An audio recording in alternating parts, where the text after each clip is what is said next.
feito em nossas vidas, gratidão por nossas famílias, por nosso trabalho, por nossa saúde, gratidão por todas as bênçãos diárias. Que as vossas falanges estejam aqui presentes, fluidificando as nossas águas e também trazendo a cura espiritual para aquilo que necessitamos. Nós estamos com Jesus, Jesus conosco está, nós estando com Jesus, contra nós ninguém estará. Que assim seja, graças a Deus.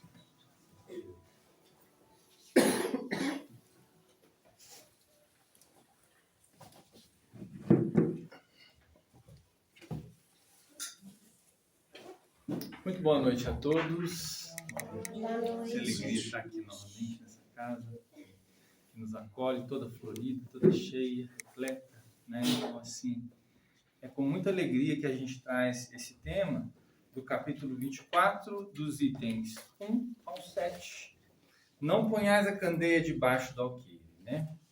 Então, para a gente começar o estudo de hoje, eu pediria que a gente fechasse os olhos, só para a gente imaginar o cenário, né? Para a gente entender como que se dá o estudo dessa noite é baseado num cenário. Então, vamos fechar os nossos olhos, vamos imaginar que é uma tardezinha, já está escurecendo, né? Estamos reunidos dentro de um ambiente. Está chegando a noite e a gente tentou acender a lâmpada, mas não tem energia elétrica. E começa a ficar um tanto escuro.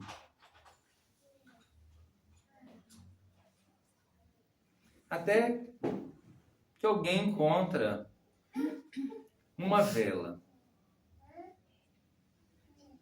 Acende essa vela com muito sacrifício. Mas de repente, essa mesma pessoa que acendeu a vela encontra um balde e coloca sobre essa vela. Não está mais aquela escuridão, existe uma luz ali que começa a dissipar toda aquela escuridão, mas aquela vela não demonstra todo o seu potencial. Porque ela que deveria ficar no alto está tapada por um balde que a impede de entregar todo o seu potencial.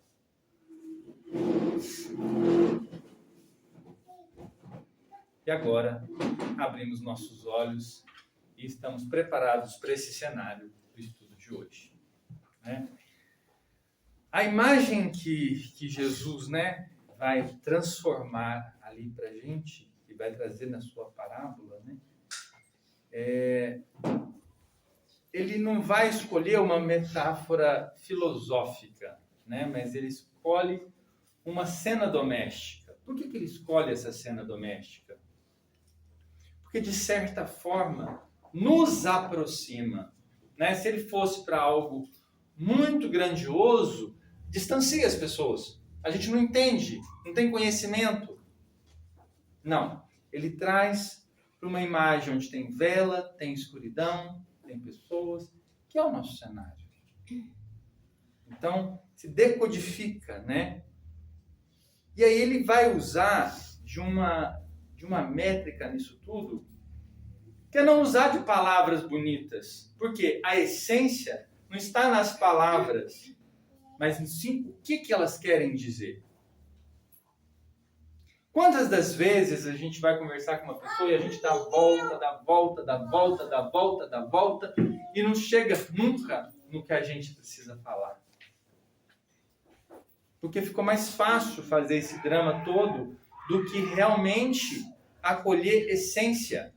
E às vezes a gente se prende aos detalhes e esquece da essência. E o estudo vai ser muito minucioso, que ele vai decodificando tudo isso, né? Porque fica um tanto difícil entender quando em Mateus 5,15 vai dizer: ninguém acende uma candeia e coloca debaixo de uma vasilha. Pelo contrário, coloca no lugar apropriado, assim ilumina todos que estão na casa. Né? Esse estudo, ele tem tanta coisa para ser abordado que daria para fazer um seminário de 3 dias nele. Né? Você poderia usar, por exemplo, um talento que você tem. Né? Tem um talento de um palestrante. Aí você vem na casa e ocupa uma cadeira branca dessa e não está aqui atuando. O que está acontecendo? Você está pegando uma candeia e colocando debaixo, né? Onde ela fica escondida. Porque você tem todo o talento para trabalhar e não trabalha.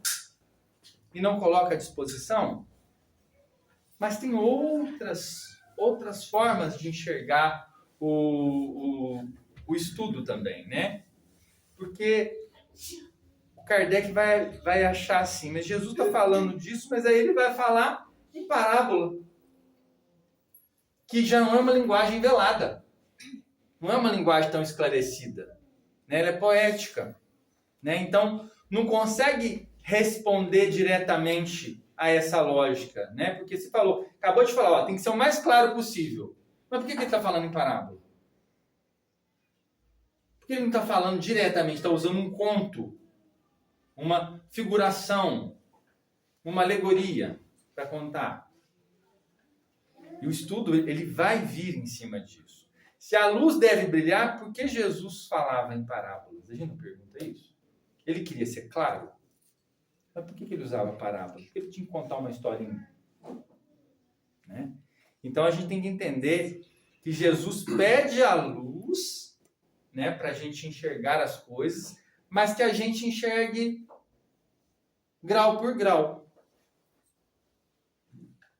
À medida que a gente tem conhecimento de alguma coisa, aquilo vai se revelando para a gente. Né? Essa semana ainda fiz um estudo que falava justamente sobre isso. Às vezes algumas pessoas vêm para o centro espírita e aí, por acaso, né, a gente nunca sabe, acaba que aquela pessoa adoece, ela adquire um câncer. Né? Aí você vai falar assim, aquele grande chavão da roça, né? Quanto mais se reza, mais assombração aparece. Se a gente vai nisso, a gente se afunda.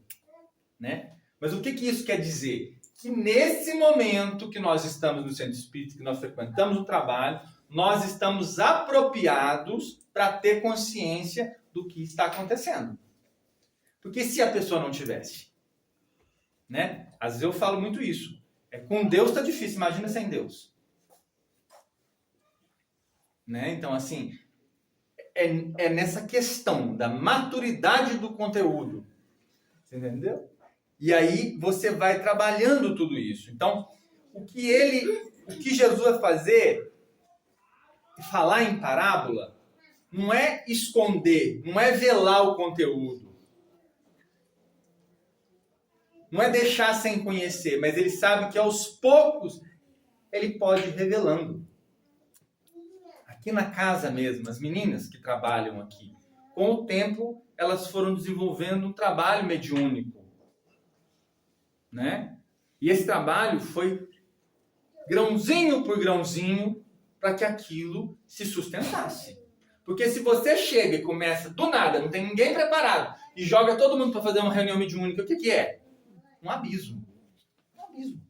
Você tem que ter uma gradação. Você solta uma pessoa para fazer uma prova de inglês, você nunca teve contato com o inglês.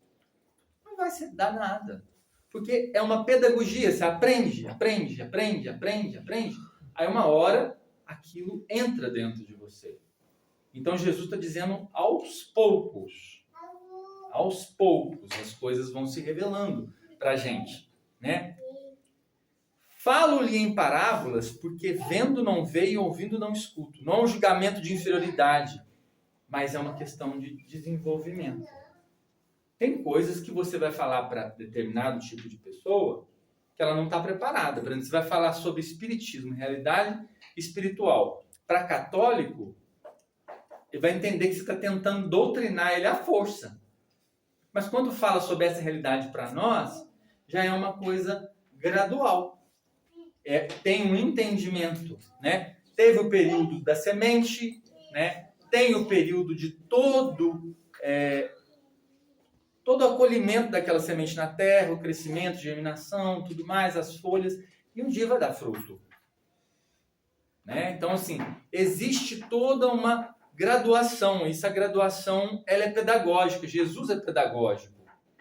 Né? Ele não vai pegar os seus discípulos e convidar os seus discípulos simplesmente falar tudo. Ele vai aos poucos, ele vai chegando ao coração, ele vai tocando ali aonde se parece que não tem nada, mas é que se tem tudo. Ele trabalha com essência, né? Quando nós vamos à imagem da samaritana, nós vemos aquela mulher sentada no poço e ela está totalmente descompensada, porque ela quer o divórcio de um homem, né, que ela não tem mais, que ela não é casada e ela não pode se casar, ela não pode ter uma vida como uma casada. E Jesus, que até então, com todo o seu plano, ele projeta de visitar Jerusalém, mas ele quer passar por Samaria para encontrar com aquela mulher. E aí começa todo um processo pedagógico. Né? Ele chega lá e chama ela para conversar. Ele vai falar assim: me dá um pouco de água. E aquela mulher acha estranho, que era um homem falando, e eu quero contextualizar. Mulher naquela época não valia de nada. Né? Mulher era uma posse dos homens. Né? E Jesus parou a história dele para encontrar com uma mulher. Né? Aí ela vai perguntar assim: o senhor, sendo judeu, vai falar comigo que sou uma mulher e ainda sou samaritana, ou seja, é a tribo inimiga dos judeus. Né? Então, assim, ele vai falar assim para ela, porque ele pede água para ela, né? E ela vai falar assim: se o senhor soubesse quem eu sou, né, não me pediria. E aí ele vai dizer: mas se você soubesse quem eu sou, você me pediria, e a água viva, que você nunca mais ia ter sede. Aí a mulher deve ter falado assim: surto psiquiátrico. Com certeza. Como é que é essa água viva? Não tem condição, né? E ele fala assim: é uma água que você nunca mais vai precisar beber água, buscar água no poço.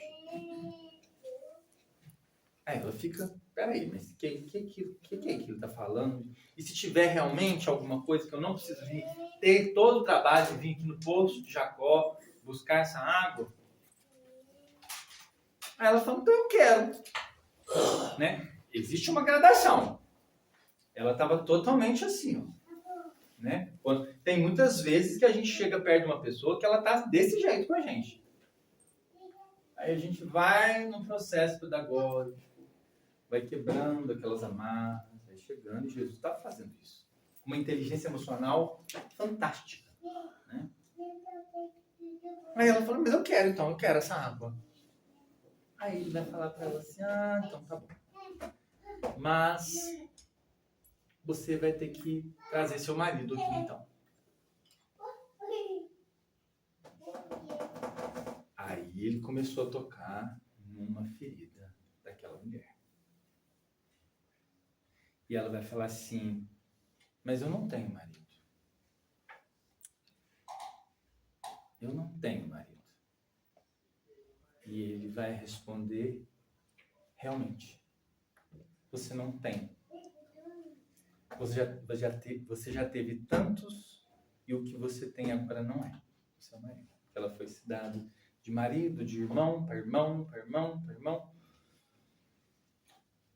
E aí ela entende que ele está falando com ela, no mais íntimo, né? Ele sabe a realidade dela. Ele foi gradualmente, ele foi desenvolvendo um diálogo como se ele nunca conhecesse ela. De repente ele jogou uma âncora e aquilo desceu nela e aí ela sai transformada dali. E Jesus diz que para haver transformações precisa subir uma escada, gradar, entender ponto por ponto das coisas. As coisas não vão vir tudo de uma vez, até porque a gente não tem preparo. Para ele vir à Terra, ele teve que desacelerar a evolução dele em 1000 anos para estar em contato conosco. Agora você imagina, como é que ele vai soltar qualquer palavra como se fosse uma bomba atômica para a gente? E não tem condição de entender. Então, ele vai pegando e vai fazendo esse diagnóstico de que é preciso ir gradualmente. E a parábola é nesse formato. Porque naquele período, quem que tem cultura? Só os doutores da lei. Aquele povo com quem ele queria realmente comunicar, Jesus não estava querendo falar com o fariseu, nem com o doutor da lei. Ele queria falar com gente como a gente. Como é que ele ia falar se o pessoal não tem cultura? Hoje não. Hoje nós estamos numa casa espírita onde se estudam vários livros, né? Se lê muito, se aprende muito. Mas e aquele período? Ninguém tem cultura para aquilo. Então o que ele tem que falar? Se ele vai falar de uma realidade para pastor, ele tem que incluir cajado, ovelha, redil, rebanho. Se ele vai falar para pescador, ele tem que falar de rede, de pesca, de peixe. Ele está falando de peixe? Ele está falando de ovelha? É isso. Para que ele vai falar difícil se não chega ao coração? Então é preciso aos poucos. Por isso ele usa da parábola, né? Porque senão ficaria o que o Kardec vai trazer para a gente é que ele quebra isso. Ele fala assim, mas se Jesus está falando que não é para esconder nada, mas por que ele está falando em parábola, que é uma linguagem extremamente simbólica? Né? Uma criança de 6 anos, ela vai perguntar para os seus pais sobre como que ela foi concebida. E aí tem inúmeras histórias, né? Que a gente acha que aquele ser vai ser extremamente inferior e que ele não tem capacidade. Engano nosso, porque é uma criança, mas é um espírito que habita ali. Então, quanto mais verdadeiro a gente for, melhor. Que a gente tem uma linguagem adequada e é preciso ter essa nuance, né? Essa pedagogia para se falar, mas mentir não, falar que é da cegonha. Né? Aí depois, o que essa criança vai imaginar? Lá na adolescência dela, ela fala assim, olha, meu pai e minha mãe achavam que eu era retardado, mentiram para mim, então não tenho obrigação nenhuma com eles de verdade. Eles começaram mentindo para mim. O que eu posso devolver? Mentira. Mas a gente tem uma gradação. Você vai saber como é. Né? E é por isso que a gente precisa de inteligência emocional para entender o outro. O médico, quando ele vai falar, um oncologista, quando ele vai falar sobre o câncer, ele não vai chegar para a pessoa que já está extremamente fragilizada, você tem um câncer, você está prestes a morrer. Nós estamos no diagnóstico aqui, acabamos de diagnosticar um nódulo, né, mas nós não sabemos ainda. Tem todo um propedêutico daquilo, né? Uma forma de se chegar dentro daquele resultado, de uma explicação, mas é todo gradativo. E Jesus está fazendo isso com a gente através das parábolas. Senão ele vai falar assim para a gente, se vocês são tudo grosseiro, é por vocês que eu estou aqui sofrendo, vou morrer, vou derramar meu sangue por vocês, pela incompetência de vocês. Vai falar, nunca. Ele vai vir, vai passar por tudo e vai falar do amor de Deus. Porque como crianças que nós somos espirituais, a gente precisa desse cuidado, dessa pedagogia. Então, a questão é medir a dose de como as informações vão chegando até nós, né? Principalmente quando nós falamos sobre trabalho espiritual, lidar com a realidade espiritual, né? Como que a gente vai gradar isso dentro de nós? Como é que acontece? O que que é? É fantasma? Tudo que a gente tem já pré-formatado, é preciso desconstruir para entender a verdadeira realidade disso, né? Então, assim, mas não é uma ocultação. Não é de todo entregue a palavra, mas também não está velando tudo, para deixar a pessoa sem nenhuma informação. Porque todo ensinamento tem uma proporção de entrega. E é isso. Existe uma luz que ilumina, mas também existe a luz que cega. E o que faz a diferença aí? A gradação da luz. Luz é luz. A intensidade da luz. Por exemplo, quando nós vamos dormir, uma luz tipo aquela azulzinha ali, ó, é mais tranquila, uma luz amarela. Por quê? Porque o nosso corpo precisa adormecer. Ele precisa gradar entre a escuridão e a vigília do dia. Então a gente vai gradando até o ponto, falando assim, agora meu corpo está precisando descansar, eu preciso apagar por completamente. Né? Não, eu pego um holofote, coloco lá e quero que eu durma. Não tem como. As informações são as mesmas coisas, a formação espiritual é a mesma coisa. Tem coisas que a gente ainda não entende, a gente precisa de todo um delineamento, todo um passo a passo, senão a gente não consegue compreender. A diferença não está na luz, está na dose e no momento de quem recebe. Tem determinados aprendizados que a gente traz na vida que a gente precisa todo um tempo para vivenciar. Vou dar um exemplo. Eu fui seminarista, católico, e todas as vezes que eu ia fazer as minhas orações no seminário, eu tinha uma afinidade tão grande com Nossa Senhora, mas tão grande, que eu ficava me questionando, será que eu tenho a mesma afinidade com Jesus? Será que tá legal isso, eu estar aqui pensando tanto em Maria, não estou pensando tanto em Jesus, eu quero ser padre. Eu ficava com aquilo, nossa, culpando a minha cabeça, pesando em cima de mim, mas eu tinha uma alegoria poética de dizer assim, Jesus, eu gosto da sua mãe, se eu gosto da sua mãe, o senhor entende, né?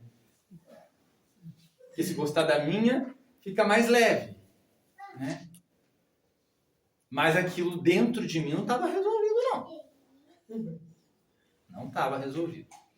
Mas acabei saindo do seminário, fui para Belo Horizonte, trabalhei, acabei conhecendo o Espiritismo. E aí começam-se as revelações, né? Aquilo que para mim, até então, quando eu ia conversar com uma pessoa que eu tinha alguma sensibilidade por parte dela, eu começava a falar assim, existe um anjo que está aqui e que está querendo te passar essa informação. Porque como é que eu, católico, explicitar a realidade espírita, né, de um espírito? Tem um anjo. Nossa Senhora pediu para falar isso. Sabia. Não era a realidade espírita que a gente conhece. Tá, e aí aquilo foi conversando, até que uma amiga minha falou, Marcos, você é espírita, você é médium. E você está recebendo mensagem. E eu, renovação carismática católica, fanático, daqueles que poderiam queimar os outros na rua, entendeu? Exatamente. Espiritismo era pecado do demônio, do inferno, daí para baixo. Né? O tempo todo era isso. Então, assim, não podia. E, de repente, numa situação de dor, né, porque eu estava numa república lá em Belo Horizonte, e a dona do prédio que a gente alugava ia precisar reformar o prédio e a gente ia precisar sair dessa república, e eu não tinha para onde ir. Eu era tipo assim, eu era um cuspe em BH, porque ninguém conhecia, eu não conhecia nada de lá. Eu fui, só cheguei. A cara e a coragem. Sem referência nenhuma, não tinha amigo, não tinha nada. E nessa época, os meus amigos tinham muita gente que eles conheciam, então tinha como ser acolhido. E eu não. Né? Mas aí aos poucos eu fui entendendo o espiritismo, cheguei, aconteceu muita coisa nessa época. Até foi muito interessante porque eu fui para essa casa e a minha amiga falou assim, não, você vai receber uma resposta para essa que você está buscando. E para mim eu estava indo pro colo do diabo, né? É. E olha que lá nem era kardecista puro, hein? Mas eu não sabia nada, para mim era tudo uma coisa só e estava tudo certo, resolvendo a minha situação. Porque a gente chega assim, gente. A gente não chega nessa porta com o coração assim, eu sou super aberto ao espiritismo. Alguma coisa tem de conflito para a gente acabar chegando e querendo entender. Não é tão doce assim, não.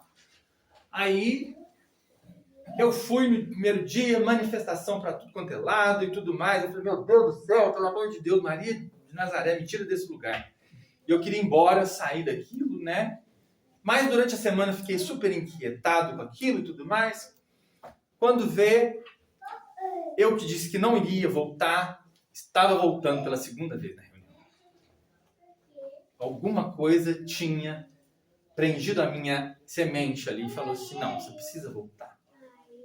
E aí minha amiga falou assim, nossa, você vai dar a sorte que nesse retorno seu, a integrante lá de Pirapora, da sede, vai vir para abrir a casa, que vai ter um quarto que vai inaugurar aqui, e uma das reuniões vai ser nesse quarto.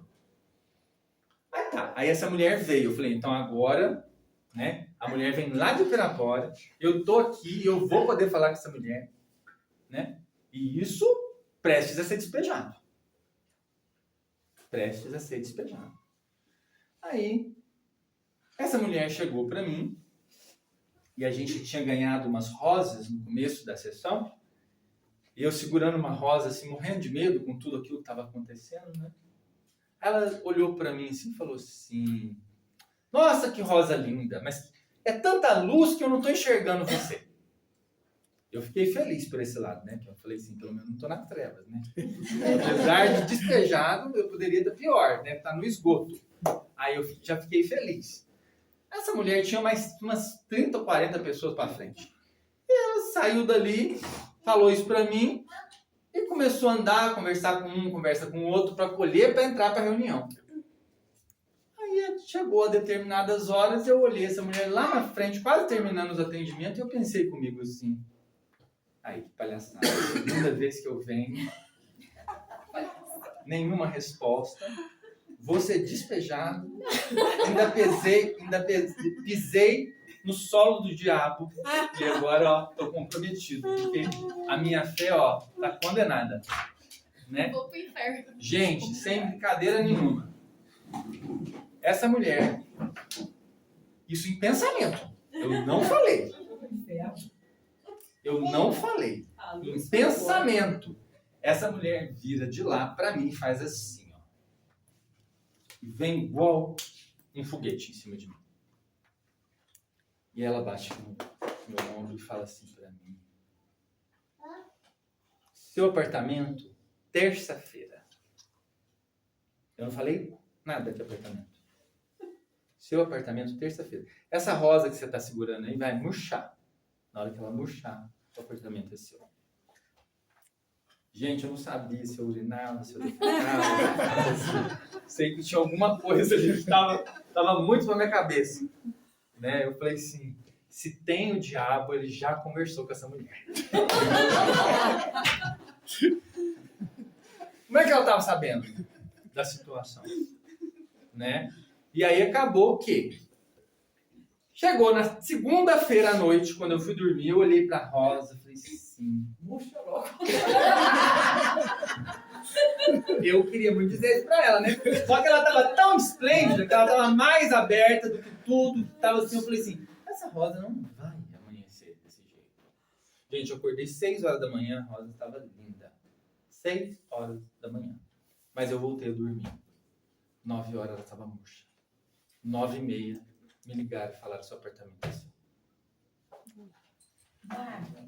Aí Jesus não falou para você, homens de pouca fé? Com certeza, né? Com certeza. E aí, nessa história toda, para chegar na Nossa Senhora, o que aconteceu? Aí, fui adaptando cada vez mais para o Espiritismo, né? E olha que dessa vez ainda teve uma situação, porque lá não era kardecismo, né? Eu cheguei e ela falou para mim assim: é a primeira vez que você vem na casa? Eu falei: não, é a segunda vez. Ela falou: ah, então tá bom. Na terceira vez que você vier, meu querido, o pau já quebra pra cima de você porque você veio para trabalhar aqui.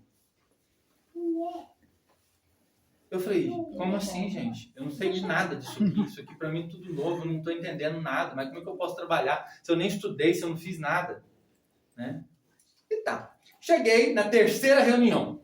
Só que aí eu já cheguei, a bola bem mais baixa, né? E eu falei assim: eu vou ficar quietinho no meu canto, ninguém falou nada. Eu que não vou falar que eu quero trabalhar, não quero, porque eu nem sei o que é isso. Esse povo passando estando de espírito para cima e para baixo. Encolhi na minha cadeira e fiquei lá. De repente começa a reunião. Eles me pegam na cabeça, me puxam assim, me batem no meu peito. Você está escondido, trabalhador? Não é hoje que você inicia seu trabalho? Eu falei assim: mas eu não sei nem o que eu vou fazer. Ele falou assim: mas você não rezou a vida inteira como padre? Reza suas Ave Maria, seus Pai Nossos, que você ajuda esse povo aí. E começa a rezar, e começa a rezar, começa a rezar, começa a rezar. De repente, uma médium já incorporada fala assim: padre. Aí eu falei assim: não sou padre. Fui seminarista, mas padre eu não sou. Padre. E começou com aquilo. Começou. Aí de repente, saí dali porque o coordenador falou: sai e prossegue. Né? Aí quando eu parei na segunda média, segurou e falou assim: tem um pano vermelho no seu ombro, tem um X e um P dourado no seu peito. Eu falei: ah, não, agora ela tá vendo, não tá. Porque isso é insígnia de ordenação. Só quem é padre tem. Né? Muda-se. Não dá nem para explicar isso dentro do Espiritismo. É como se fosse uma ordem de iniciação da alta magia. Né? E aí eu falei: não, tá vendo, padre? Aí quando veio o coordenador, falou assim: ó, para, porque tem um espírito de 4 metros do seu lado. É um padre. Aí eu fui entender que ela não estava falando comigo, mas com o mentor que estava comigo. E aí começa a se abrir muitas coisas na minha cabeça. Muitas coisas. E aí um dia, indo trabalhar, depois de vários anos dentro do Espiritismo, eu resolvi, dentro do ônibus, eu questionei e falei assim: não, agora eu quero entender. Por que eu tenho tanta devoção com Maria e que ela não é tão forte com Jesus? Ó, passei por tudo isso. A espiritualidade foi na lata comigo. Falou assim: olha, você era um espírito de um suicida, ela estava no Vale dos Suicidas e te recuperou. É por isso que você gosta tanto de Maria. E aí não teve romance nenhum, gente. Não teve parábola nenhuma. Foi na lata. Mas eu já tinha condição de entender. Então a espiritualidade e o que Jesus está falando é justamente dessa gradação. Do entendimento que ele vem aos poucos, na medida que a gente tem condição. Vai soltar qualquer conhecimento na nossa mão? A gente dança um balé na casca de banana. Você entendeu? E aí, como é que faz? Como é que vai dar conta? Eu, como um espírito antigo, quando eu cheguei para estudar no primário, que eu fui para o pré, eu estava me sentindo assim um rei. Porque era conhecimento, adorava. Né? Aí o que a espiritualidade falou assim: temos que cortar a crista desse bichinho aí. Aí me colocaram para fazer uma cirurgia, que inclusive fiz com o Dr. Wagner e o Dr. Maurílio, aqui inclusive. Né? Fiquei 3 meses sem ir para a escola. E eu era excelente. Só que quando eu volto para a escola, todo mundo sabia escrever cursivo e eu só sabia escrever de forma. Aí eu senti que eu era burro. Aí não quis voltar para o pré mais. Aí já me passaram para a primeira série. Só que eu só começava a estudar com repetentes. Parece de uma maldade, mas é uma pedagogia. Porque depois eu fui entender que o meu espírito era um espírito muito orgulhoso. Agora você imagina se eu continuo fazendo as mesmas séries e eu achasse que eu era o rei da Babilônia. O que não ia acontecer? Estava criando-se um novo Hitler. Não sei de onde que eu vim, não sei do que eu era capaz. Então as coisas são gradativas na vida da gente. A gente tem que saber que tudo chega na hora que a gente tem condição de entender. Tem determinados acontecimentos na vida da gente só depois de um tanto de coisa que a gente já passou que a gente tem condição de entender. Como é que você vai entender desencarne se você não entendeu as realidades do espírito, que tudo continua? Para o materialista, acabou. Acabou. A mãe dele foi embora e nunca mais volta. Acabou. Agora, se ele entra numa casa espírita e começa a estudar, ele entende que a mãe dele mantém um laço com ele no mundo espiritual. E às vezes, por permissão da espiritualidade, até muito próximo. Mas a gente tem condição? Não tem. É tudo uma gradação. A gente tem que saber que... Aí você fala assim, nossa, mas eu nasci num país extremamente cristão, extremamente católico, extremamente... Pois é, porque foi gradativo para você aprender as coisas. Você não nasceu do lado do Kardec fazendo as coisas assim, não. Porque dependendo, você se achava muito e aí não é esse o propósito. Né? Então, a gente vai entendendo que tudo tem um tempo. Né? Eu teria condição de ser espírita na minha infância? Não, minha mãe não deixava eu ir em lugar nenhum, a não ser católico. Mas depois que eu saio, aí muda tudo. Muda tudo. Porque aí eu já tô... Eu sou um homem que tem 26 anos quando eu saio do seminário. Então, eu já tenho emancipação para escolher muitas coisas na minha vida. Então, eu já posso escolher. Né? Não querendo ir na casa do diabo, né? Mas fui. E tive a resposta. Né? Para minha surpresa e até para o meu susto, né? Eu tive resposta assim, que eu não estava nem querendo falar e a coisa foi chegando para mim. Então, a gradação é importante. Não pode esconder por completo, né? Porque tudo na vida tem infância, juventude e maturidade. Então a gente tem um tempo para vivenciar cada coisa. E a nossa espiritualidade também passa por esses graus, né? Tem uma espiritualidade mais infantil, ela vai se tornando adolescente, jovem e amadurece. E as coisas, a gente vai entendendo as coisas do espírito a partir daí. Nenhuma fase pode ser pulada, porque ela vai remeter, principalmente nos processos psicopedagógicos e da neuropsicologia, a gente vai entender que tudo tem um tempo para se chegar, um tempo para acontecer. Então tem fases nessa vida para a gente entender o que acontece na nossa história. Sejam muito bem-vindos. Boa noite. Boa noite. Então, a gente vai entendendo que tudo na vida da gente tem fase, assim como o plantio, né? Às vezes você tem a melhor semente, no melhor solo, mas ela está fora do tempo. Germina? Não. Você tem uma semente de uma árvore que dá lá em Madagascar. Ah, eu quero plantá-la aqui no Brasil. O solo não é o mesmo. Não é o mesmo. Então, a gente tem que entender que não é o defeito da semente, não é defeito do solo, mas é que ainda não estava na hora. E esse não estava na hora é muito difícil para nós, uma sociedade tão emergencial, né? Tão imediatista. Né? A gente quer tudo. Né? Eu quero chegar à casa espírita, eu quero entrar um dia só e saber tudo do espiritismo. Como é que vai? Não tem como. Não tem como. A providência conhece o tempo e cada alma, e tudo isso respeita esse tempo. Na vida da gente é preciso do tempo para que a gente consiga parcelar tudo isso nessa vida. A dor, a experiência, a perda, o amadurecimento prepara o espírito. A verdade não morre. A verdade espera.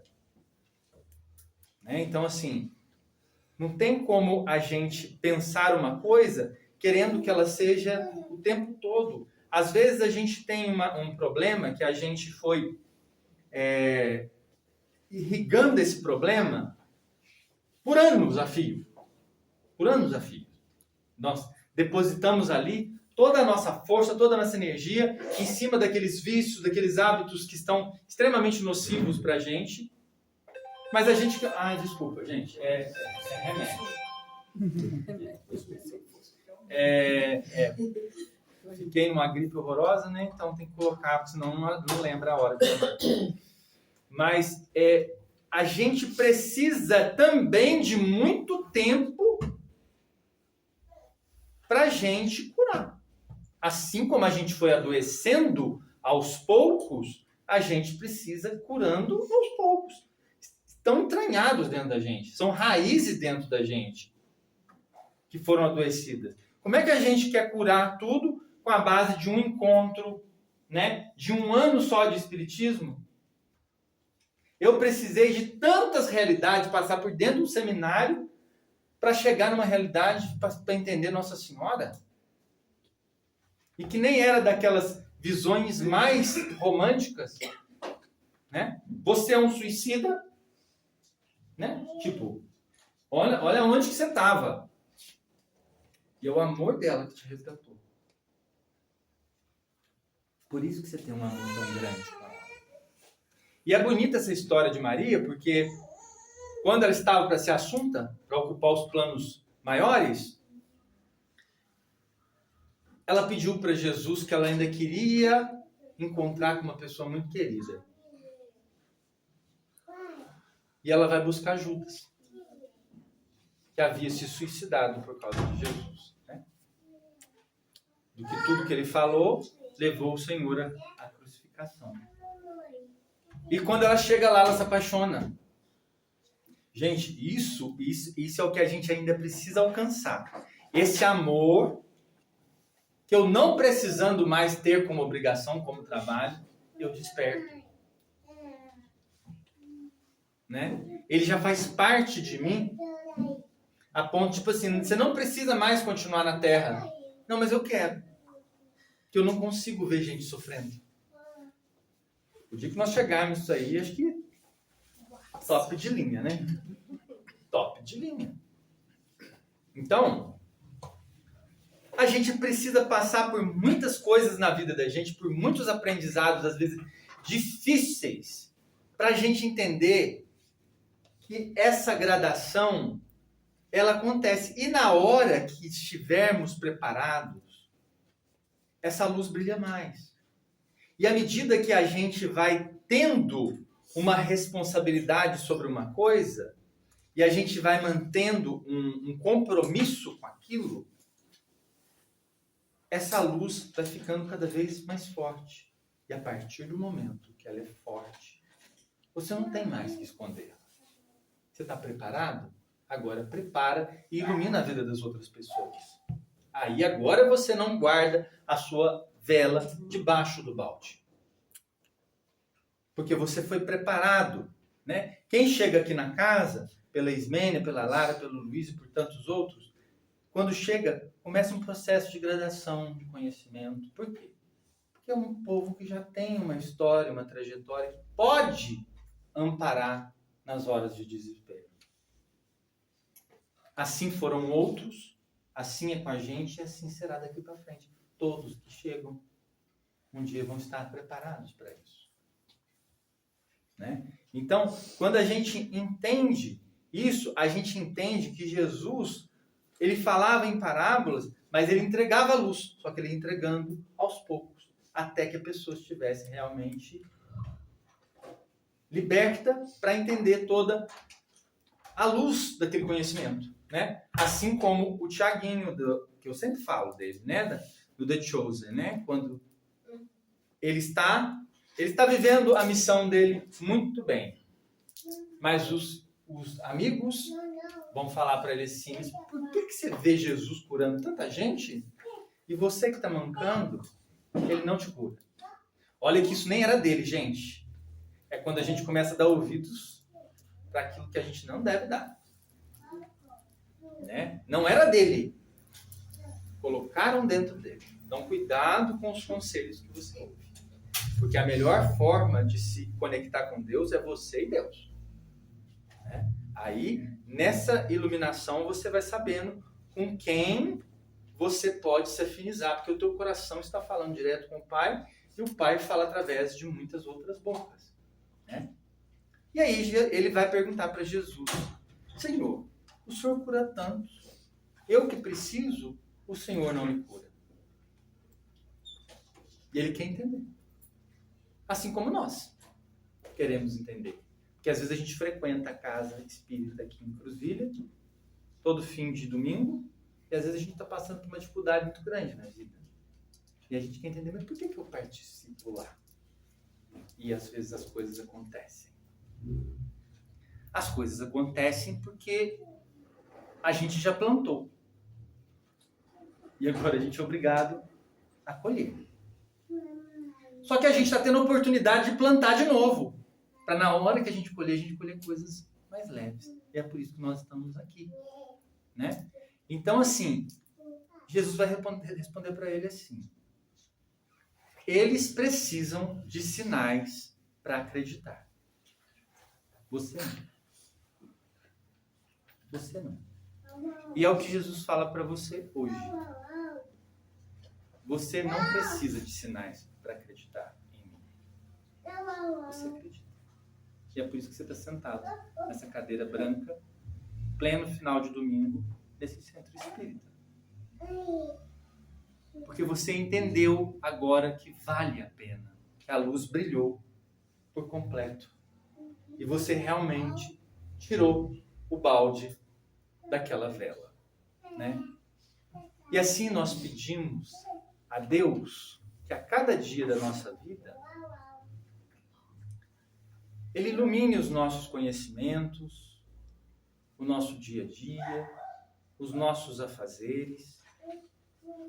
Que a gente tenha um coração sensível para entender o tempo, entender as horas que Deus tem para nós, que nem sempre são as mesmas horas que a gente gostaria, mas que como Ele tudo sabe, e a gente como uma formiguinha no tapete, só enxerga algumas cerdas de tapete à frente, e Ele como uma águia muito grande, sabe cada caminho que nós devemos percorrer. Nós te pedimos, Jesus, que à medida do que temos conhecimento e abertura no nosso coração, preparo para receber as tuas palavras e a tua verdade, faça-se em nós, que nós não iremos esconder nossa luz debaixo do alqueire. Muito boa noite a todos. Boa noite.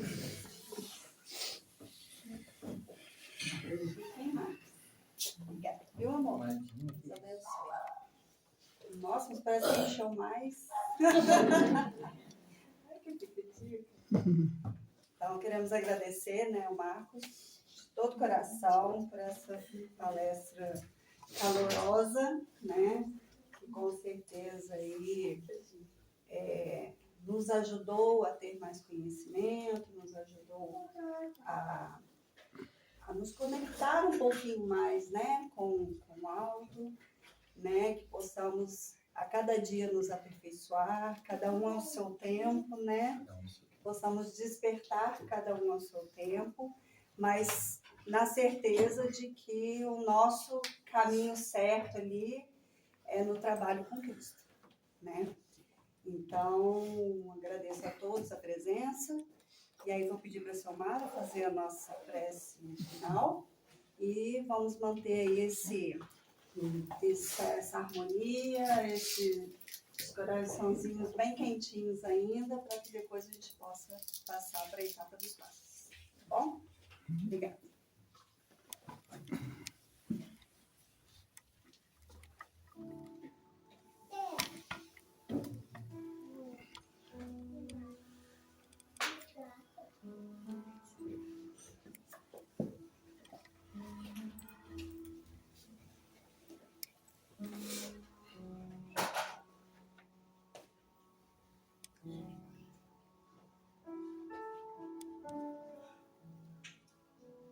Gente, primeiramente, né, gostaríamos de agradecer muito ao Marquinho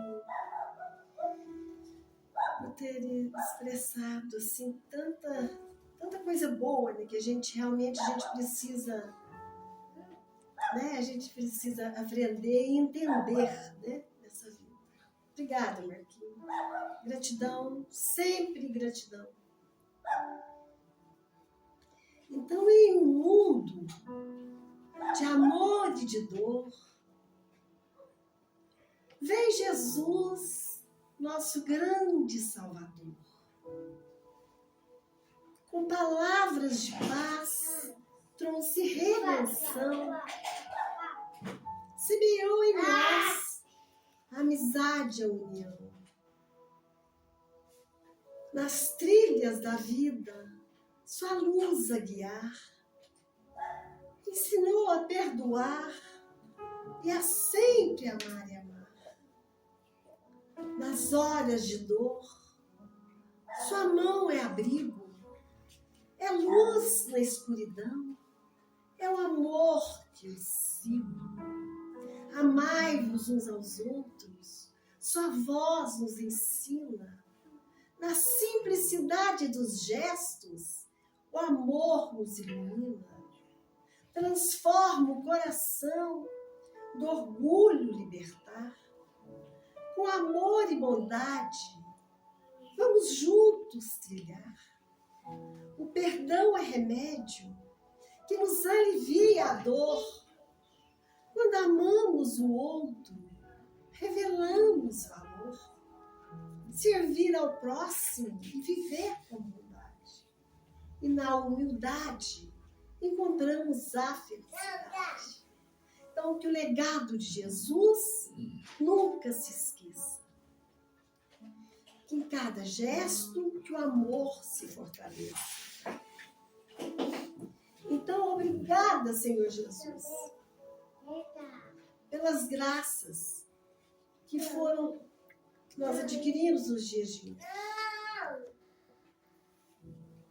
E sabemos então, gente, que surge a prece na existência terrestre como chave de luz inspirativa, descerrando as trilhas que parecem impedidas aos nossos olhos.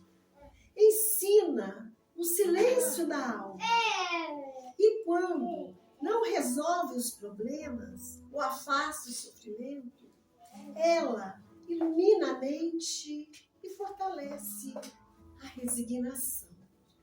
Contato direto com o infinito, toda oração sincera, ela significa a mensagem com endereço exato. E se por vezes ela oscila entre o riso e o pranto, ela acaba por elevar-se aos páramos superiores, onde já não existem alegria e dor, apenas paz na alma. Oração é diálogo. Quem ora nunca monólogo. Até a petição menos feliz é a resposta que lhe cabe, procedente das sombras. E a pontualidade é o fiel moral na balança do tempo. Dá e receberás. Auxilia e alguém te auxiliará. Existe a caridade como receita ideal para todos os males.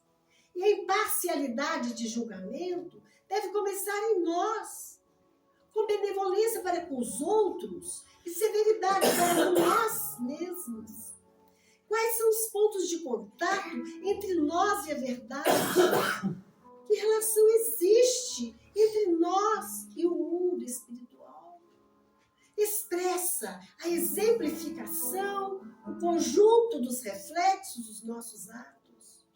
Toda oração reflete o opinador. Então, constitui a vida uma longa viagem em procura, em demanda dos portos da felicidade perfeita. E a prece, ela é a bússola que nos coloca sob a direção do Senhor, cujas mãos devem pousar no leme da embarcação do destino. Então, ora sempre que o barco dos teus dias nunca se transviará sobre as nuvens das trevas. Paz e luz, então, para todos os irmãos aqui presentes. Paz e luz para todos os nossos familiares. Paz e luz para toda a humanidade.